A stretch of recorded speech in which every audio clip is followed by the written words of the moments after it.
ভারত পাকিস্তানের পাল্টাপাল্টি হামলায় মৃতের সংখ্যা বেড়ে দাঁড়িয়েছে ৪১ জনে। এর মধ্যে ভারতে মারা গেছেন ১৫ জন আর পাকিস্তানে ২৬ জন। ভারতের অপারেশন সিন্দুরে বেসামরিক নাগরিক হতাহতের ঘটনায় পাকিস্তান জুড়ে নেমে এসেছে শোকের ছায়া। নিহতদের দাফন এবং শেষকৃত্যের পাশাপাশি তাদের স্মরণে চলছে শোক। এই অবস্থায় হামলার যথাযথ জবাব দিতে পাকিস্তানের সামরিক বাহিনীর কাছে আহ্বান তাদের। পাকিস্তানে মিসাইল হামলার জন্য চড়া মাশুল গুনতে হবে ভারতকে। ভারতের ক্ষেপণাস্ত্র হামলার পাল্টা জবাব দেওয়ার অনুমতি পেল পাকিস্তানের সামরিক বাহিনী। ক্ষেপণাস্ত্র হামলার জবাবে ভারত নিয়ন্ত্রিত কাশ্মীর সীমান্তে গোলাবর্ষণ করেছে পাকিস্তানি সেনারা। এই যে ভারত পাকিস্তান যুদ্ধে আজকে ভারতে যা যা ঘটছে, গতকালকে পাকিস্তানে ঘটছে, আবার পাকিস্তান যে প্রস্তুতি নিছে জবাব দেওয়ার জন্য, তো স্বাভাবিক ভারতের যে সাধারণ মানুষগুলো তারা ভয় পাচ্ছে। কখন জানি পাকিস্তান থেকে একটা মিসাইল শেখ হাসিনা বাসভবনে মাইরাতে ভারতে মানলে এটা খুবই হতাহত, আমরা এটা মানবো না। আমরা চাই অতি অবিলম্বে শেখ হাসিনা দেশের মেয়ে দেশে চলে আসুক। আমরা অন্তত এইভাবে সে পাকিস্তান হাতে মারা থাকে আমরা চাই না। বিপরীতে বসে নেই পাকিস্তানও। জবাবে ভারতের পাঁচটি যুদ্ধ বিমান গিলে খেল পাক সেনারা। 2025 সালের ভারত পাকিস্তান যুদ্ধে প্রায় 12.5 কোটি মানুষ প্রাণ হারাবে, এমনটাই বলছে এক গবেষণা। মুসলমান হয়েও মুসলমানদের রক্তে হাত রাঙালেন কর্নেল সোফিয়া কুরেশি, ভারতে বসবাসকারী একজন নারী সেনা কর্মকর্তা, মুসলিম নামধারী, যার দায়িত্বে পাকিস্তানের মাটিতে চালানো হলো বিমান হামলা। নিহতদের তালিকায় শিশু, নারী, মুসল্লি কারো রেহাই নেই। অথচ এই হামলার সামরিক মুখ হিসেবে দাঁড়িয়েছিলেন একজন মুসলিম নারী। এটাই কি ছিল মোদির কৌশল? মুসলিমদের হাত দিয়েই মুসলিম নিধনের লাইসেন্স? আসসালামু আলাইকুম দর্শক, নতুন একটা নিউজে আপনাকে স্বাগতম। প্রিয় দর্শক, ভারতের হামলায় ক্ষোভে ফুঁসছে পাকিস্তানিরা, চান চরম প্রতিশোধ। ভারতকে ভয়াবহ পরিণাম ভোগ করতে হবে, শেহবাজ শরীফের কড়া হুঁশিয়ারি। এদিকে ভারতে হামলার চূড়ান্ত ছক কষল পাকিস্তান সামরিক বাহিনী। 24 ঘন্টার মধ্যে ভারতকে দাঁত ভাঙা জবাব দেওয়ার চূড়ান্ত প্রস্তুতি। অপরদিকে পাকিস্তানের হামলার ভয়ে দিক বিদিক পালাচ্ছে ভারতীয়রা। সীমান্তে গ্রামগুলো মানুষ শূন্য, নরেন্দ্র মোদীকে ব্যাপক গালাগালি। এদিকে পাকিস্তানে ভারতীয় মুসলিম নারী সেনাকে দিয়ে হামলা করিয়েছেন নরেন্দ্র মোদী। ভারতীয় মুসলিম নারী সেনাপ্রধানকে নিয়ে মোদীর ভয়াবহ চক্রান্ত ফাঁস। পাকিস্তানে হামলাকারীকে এই কর্নেল সুফিয়া কুরেশি, কি তার আসল পরিচয়? কেন মুসলিম নারীকে দিয়েই পাকিস্তানে হামলা করলো ভারত? জানা গেল চাঞ্চল্যকর তথ্য। ভারত পাকিস্তান যুদ্ধের সর্বশেষ আপডেট নিয়ে করা আমাদের আজকের ভিডিওটি অত্যন্ত গুরুত্বপূর্ণ। ভিডিওটি শুরু থেকে শেষ পর্যন্ত ধৈর্য সহকারে দেখে একটি লাইক দিয়ে সবাইকে শেয়ার করে দিন। আমাদের চ্যানেলে নতুন হলে চ্যানেলটি সাবস্ক্রাইব করে পাশে থাকা বেল আইকনে ক্লিক করে রাখুন। আমাদের ভিডিওটি আপনি বাংলাদেশের কোন জেলায় বসে দেখছেন বা শুনছেন সেটি অবশ্যই কমেন্ট বক্সে কমেন্ট করে জানিয়ে দিতে ভুলবেন না। ভারতের অপারেশন সিন্দুরে বেসামরিক নাগরিক হতাহতের ঘটনায় পাকিস্তান জুড়ে নেমে এসেছে শোকের ছায়া। নিহতদের দাফন এবং শেষকৃত্যের পাশাপাশি তাদের স্মরণে চলছে শোক। এই অবস্থায় হামলার যথাযথ জবাব দিতে পাকিস্তানের সামরিক বাহিনীর কাছে আহ্বান তাদের। পাকিস্তানে ভারতের ক্ষেপণাস্ত্র হামলায় বহু বেসামরিক নাগরিকের প্রাণহানির ঘটনায় শোকের ছায়া নেমে এসেছে পাকিস্তান জুড়ে। পাকিস্তান নিয়ন্ত্রিত কাশ্মীরে নিহতদের এক নজর শেষ দেখা দেখতে ভিড় জমান স্বজন ও এলাকাবাসী। অংশ নেন তাদের জানাজায়। রাতের আধারে চালানো এক আকস্মিক হামলায় হারাতে হবে পরিচিত জনদের, তা ভাবতে পারেননি কেউই। চোখের সামনে মৃত্যু দেখেছেন তারা, তাই শোকের পাশাপাশি ক্ষোভও রয়েছে তাদের।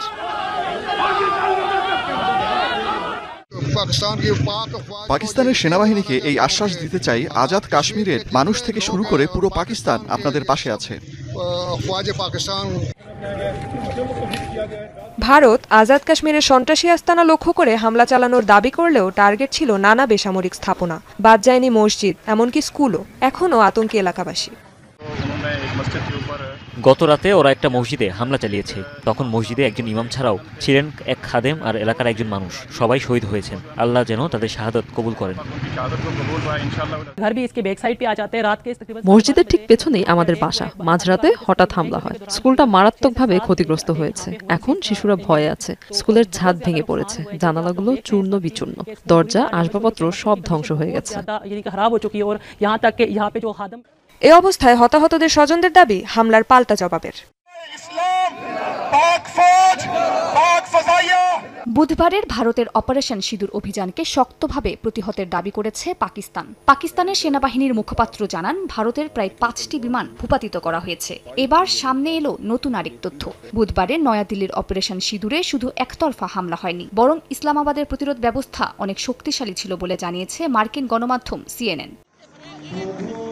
এক প্রতিবেদন অনুযায়ী দুই দেশের এই সংঘর্ষে একযোগে অংশ নিয়েছিল 125টিরও বেশি যুদ্ধ বিমান। পাকিস্তানের একজন শীর্ষ নিরাপত্তা সূত্র জানিয়েছেন, 1 ঘন্টার বেশি সময় ধরে চলা এই সম্মুখ যুদ্ধ ইতিহাসের সবচেয়ে দীর্ঘ ও বিস্তৃত সম্মুখ যুদ্ধ। এই যুদ্ধে দুই দেশই আকাশসীমা লঙ্ঘন করেনি, তবে 160 কিলোমিটার পর্যন্ত দূরত্বে ক্ষেপণাস্ত্র বিনিময় হয়েছে বলে দাবি করেন তিনি। প্রতিবেদনের তথ্য মতে লক্ষ্যবস্তুতে আঘাত হানতে ভারতীয় বিমান বাহিনীকে একাধিকবার চেষ্টা করতে হয়েছে। অন্যদিকে পাকিস্তান সম্ভাব্য লক্ষ্যবস্তু এলাকা থেকে সাধারণ মানুষকে সরিয়ে নেওয়ার চেষ্টা করেছে। ক্ষয়ক্ষতি কম রাখতে সক্রিয় ছিল সেনাবাহিনী। সিএনএনকে পাকিস্তানের শীর্ষ কর্মকর্তা জানান, 2019 সালে সীমান্ত পেরিয়ে পাকিস্তানে ঢোকার পর অভিনন্দন নামে এক ভারতীয় পাইলটের বন্দী হওয়ার ঘটনা এবার পাইলটদের সীমিত রেখেছে নিজ নিজ আকাশে। সেই অপমান এড়াতে এবার সরাসরি সীমান্ত লঙ্ঘনের পথে যায়নি কোনো পক্ষই। যদিও দুই দেশে সংঘাতকে সীমিত রাখার চেষ্টা করেছে, তবে এত বিশাল সংখ্যক বিমান ও দীর্ঘ সময়ব্যাপী লড়াই দুই পারমাণবিক শক্তিধর দেশের মধ্যে সম্ভাব্য সংঘাতের বিপজ্জনক ইঙ্গিত বলে মনে করছেন বিশ্লেষকরা। ভারত পাকিস্তানের মধ্যে তীব্র উত্তেজনা চলছে। এর মধ্যেই ভারতের হামলার প্রতিক্রিয়ায় সীমান্ত সংলগ্ন এলাকায় অব্যাহত গোলাবর্ষণ করছে পাকিস্তানি সেনারা। এই ঘটনায় এক ভারতীয় সেনা নিহত হয়েছে বলে জানিয়েছে দেশটির সেনাবাহিনী। নিহত ওই ভারতীয় সেনার নাম দীনেশ কুমার। বুধবার রাত 11টার দিকে আনুষ্ঠানিকভাবে তার নিহত হওয়ার খবর জানানো হয়। তার মৃত্যুর মধ্যে দিয়ে সীমান্ত সংঘাতে নিহত ভারতীয় নাগরিকের সংখ্যা বেড়ে 13 জনে দাঁড়িয়েছে। এর মধ্যে 12 জনই বেসামরিক নাগরিক। ভারতীয় সেনাবাহিনীর 16 কোর বা হোয়াইট নাইট কোর সামাজিক যোগাযোগ মাধ্যম এক্স অর্থাৎ সাবেক টুইটারে দেয়া এক পোস্টে বলেছে, হোয়াইট নাইট কোরের জিওসি এবং 5 ফিল্ড রেজিমেন্ট ল্যান্স নায়ক দীনেশ কুমারের চূড়ান্ত আত্মত্যাগকে সম্মান জানাচ্ছে। তিনি 7 মে পাকিস্তানের গোলাবর্ষণের সময় প্রাণ হারিয়েছেন। যারা পুঞ্জ সেক্টরে নিরীহ বেসামরিক নাগরিকদের লক্ষ্য করে চালানো হামলা শিকার হয়েছেন, আমরা তাদের পাশে আছি।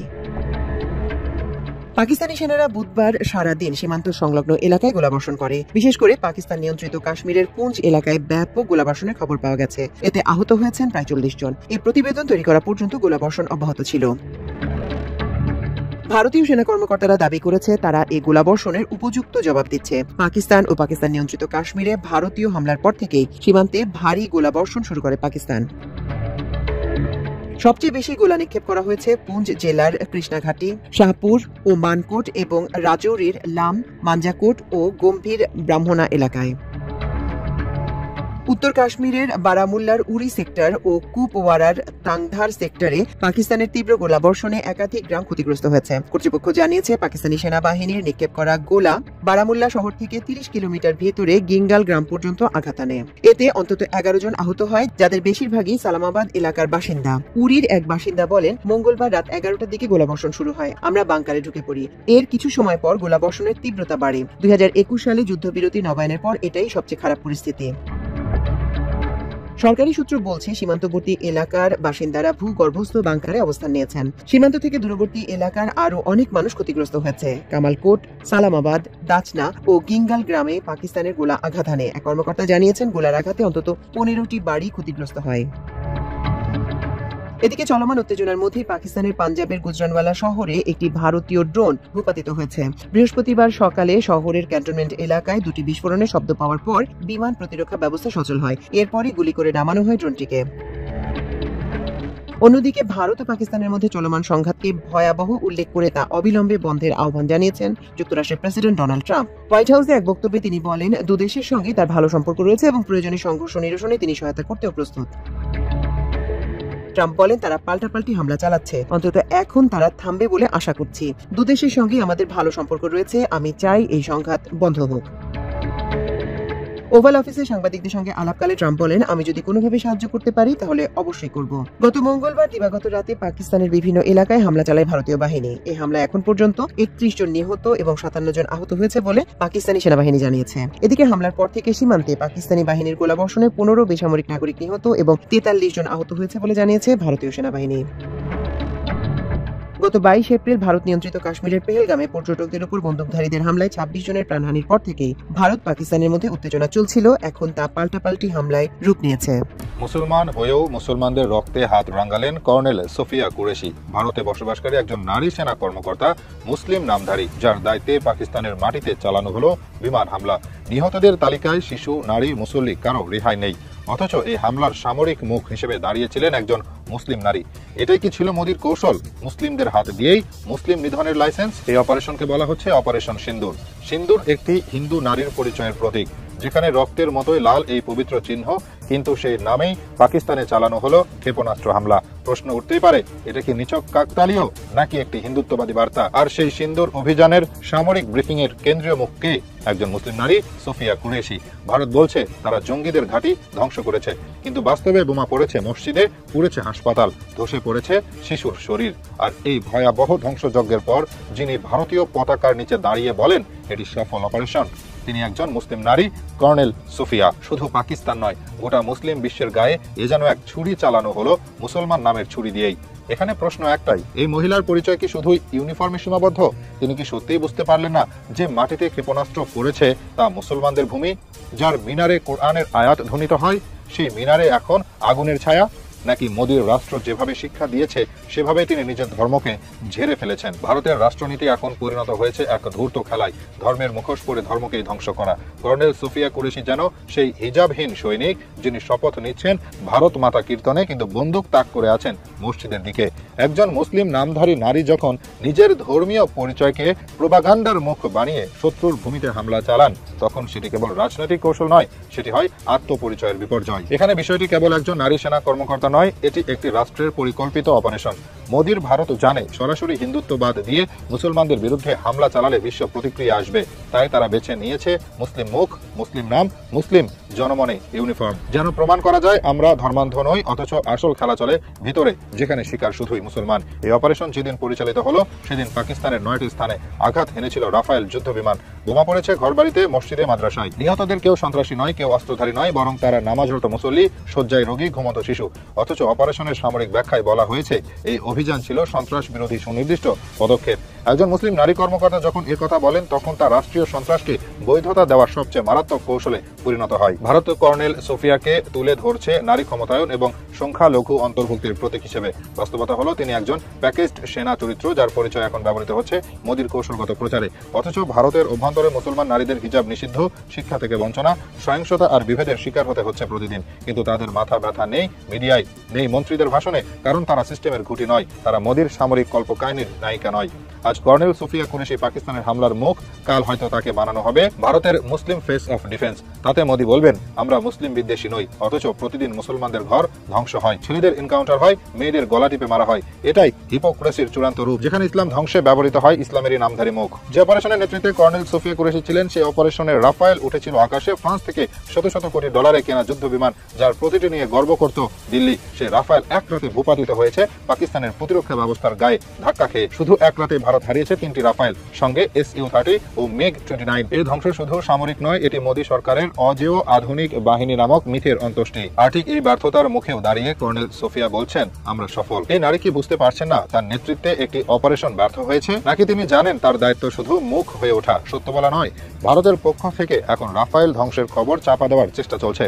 রাষ্ট্রীয় মিডিয়া অস্বীকার করছে, মন্ত্রীরা চুপ, কিন্তু পাকিস্তান দেখিয়েছে রাফায়েলকে নামানো যায়। সেই ছবিগুলো ছড়িয়ে পড়েছে বিশ্ব মাধ্যমে, যেখানে ভারতের গর্ব ধসে পড়ছে ধ্বংসস্তূপে। অথচ কেউ একবারও প্রশ্ন করছে না এই অপারেশনের নেতৃত্বে কে দিচ্ছিল? সেই কর্নেল, যাকে মোদী সরকার ব্যবহার করেছে এক মুসলিম মুখ হিসেবে। এটাই মোদীর বড় অর্জন, একজন মুসলিম নারীকে বেছে নিয়ে তাকে যুদ্ধের মুখ বানিয়ে বিশ্বকে বোঝাতে চাওয়া, দেখো আমরা উদার, আমরা শোষক নই। অথচ বাস্তবে সেই মুসলিম নারী হয়েছেন হিন্দুত্বের অন্যতম অস্ত্র, যার কথায় বৈধতা পেয়েছে মসজিদে ক্ষেপণাস্ত্র, শিশুর দেহে আগুন। পাকিস্তানে যারা নিহত হয়েছে তারা ছিল মুসলমান, তাদের কেউ জঙ্গি ছিল না, তারা ছিল নামাজরত, ঘুমন্ত, অসুস্থ, নিরাপরাধ।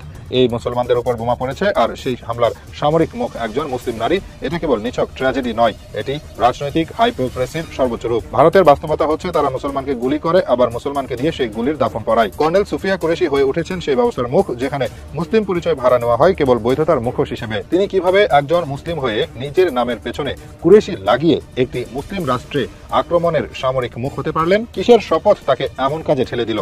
তিনি কি ভেবেছেন যাদের উপর তিনি হামলা চালাচ্ছেন তাদের নামও হয়তো কুরেশি হতে পারত? মোদী জানেন আন্তর্জাতিক রাজনীতিতে মুসলিম নাম দরকার, তাই কর্নেল কুরেশি। তিনি জানেন বিশ্ববাসী ধর্ম দেখে প্রতিক্রিয়া দেয়, তাই সরাসরি গেরুয়া পোশাকে না গিয়ে বেছে নেওয়া হয়েছে হালাল মোড়কে সাজানো ঘৃণার অস্ত্র। রাফায়েল ধ্বংস প্রমাণ করেছে যন্ত্রে আধুনিকতা থাকলে জয় আসে না, কৌশল, নৈতিকতা, জনসমর্থন, এই জিনিসগুলো যে যুদ্ধ জয়ের মূল শক্তি, সেটা পাকিস্তান প্রমাণ করেছে।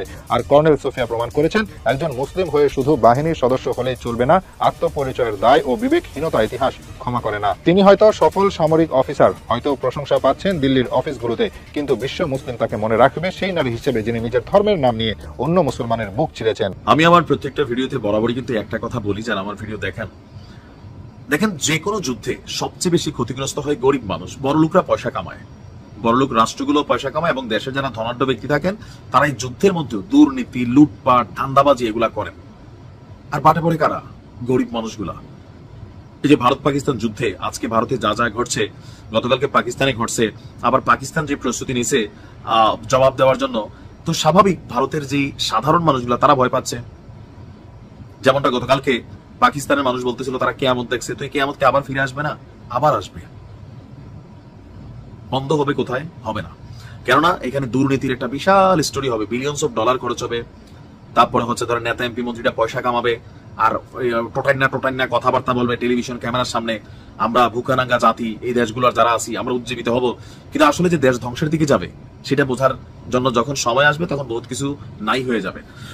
কাশ্মীরে হামলার ঘটনায় এবার যখন ভারতের বিরুদ্ধে পাকিস্তানের জাতীয় নিরাপত্তা কমিটি তাদের সশস্ত্র বাহিনীকে হামলার অনুমতি দিয়ে দিছে, তখন ভারতের সীমান্তবর্তী গ্রামের যে বাসিন্দাগুলা, আপনি দেখেন না আমাদের টেকনাফ, তারপর খাগড়াছড়ি যে অঞ্চলগুলো আছে, বা চট্টগ্রামের ওই আরাকান আর্মি ওইদিকে একটা গুলি করলে দিকে সে খোসা পড়ে কিনা, মানুষ আতঙ্কে থাকে। তাদের গোলাগুলিতে বাংলাদেশের মানুষ গুলিবিদ্ধ হয়েছে, তাদের মর্টার শেল এই দেশে বিস্ফোরণ হয়েছে, তাদের যুদ্ধ বিমান বাংলাদেশের আকাশ সীমাতে ঢুকে যাচ্ছে।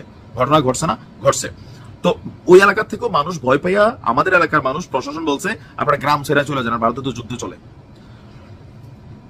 এই উত্তেজনায় এখন ভারতের যারা সীমান্তবর্তী গ্রামের বাসিন্দাগুলো আছে তাদের জন্য কিছু বাংকার নির্মাণ করা হয়েছিল। পাকিস্তানেও সরকার এগুলা করে দিয়েছে, কিন্তু এগুলোর উপর ভরসা পাচ্ছে না গ্রামের মানুষ। প্রাণ বাঁচানোর তাগিদে গ্রামের পর গ্রাম ছেড়ে পালাচ্ছে ভারতীয়রা নিরাপদ একটা জায়গার উদ্দেশ্যে। হয়তো আত্মীয় স্বজন, সরকার কি বাংকার টাঙ্কার শেল্টার দিছে জানি না। ব্রিটিশ গণমাধ্যম বিবিসির এক প্রতিবেদনে এই তথ্যে বলা হয়েছে, সীমান্তের একেবারে ধার গ্যাসে অবস্থিত সালামাবাদ গ্রামে আতঙ্ক ছড়িয়েছে। এর পাশাপাশি আরো কয়েকটি গ্রাম আপনার মোটামুটি খালি।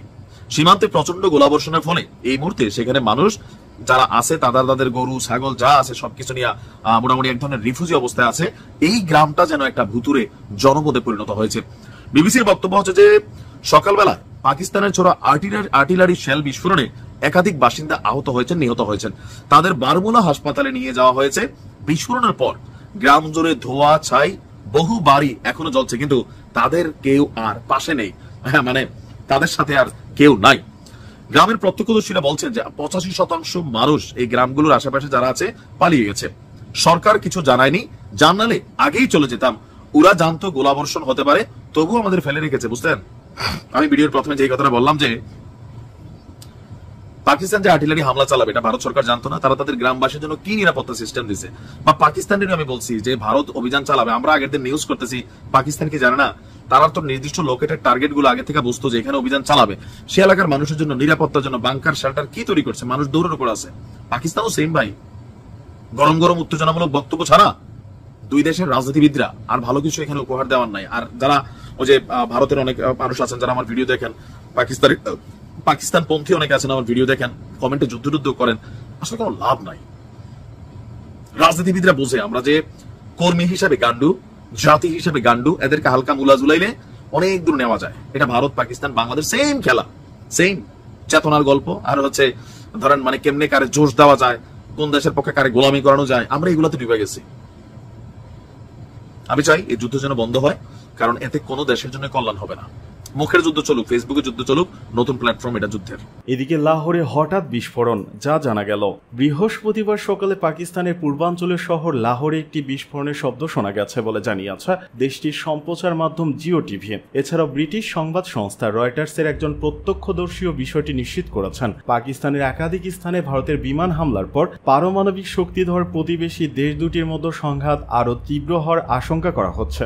তার মধ্যেই এই বিস্ফোরণের কথা জানা গেলেও এখনো কোনো কারণ খুঁজে পাওয়া যায়নি। মঙ্গলবার দিবাগত রাতে ভারত পাকিস্তানের বিভিন্ন স্থাপনায় হামলা চালায়। দিল্লির দাবি তারা সন্ত্রাসী অবকাঠামোতে হামলা চালিয়েছে। 2 সপ্তাহ আগে ভারতের কাশ্মীরে একটি হামলায় জড়িত থাকার অভিযোগ এনে ভারত পাকিস্তানে এই হামলা চালায়। ইসলামাবাদ এই অভিযোগ অস্বীকার করেছে। সেই সাথে ভারতের ক্ষেপণাস্ত্র হামলার প্রতিশোধ নেওয়ার প্রতিশ্রুতি দিয়েছে। 5টি ভারতীয় যুদ্ধ বিমান ভূপতিত করার দাবিও করেছে পাকিস্তান। ভারতীয় দূতাবাস যুদ্ধ বিমান ভূপতিত করার খবরকে ভুল তথ্য বলে অভিহিত করেছে। পাকিস্তান বলেছে যে ভারতের হামলা এবং তারপরে আন্তঃসীমান্ত গোলাগুলিতে দেশটির কমপক্ষে ৩১ জন বেসামরিক মানুষ নিহত হয়েছে, প্রায় ৫০ জন আহত হয়েছে। অন্যদিকে ভারত বলেছে যে তাদের ১৩ জন বেসামরিক লোক মারা গেছে এবং ৪৩ জন আহত হয়েছে। ভারতীয় কর্মকর্তারা জানিয়েছেন সীমান্তের আন্তঃসীমান্ত গোলাগুলি রাতে কিছুটা কমে গেছে।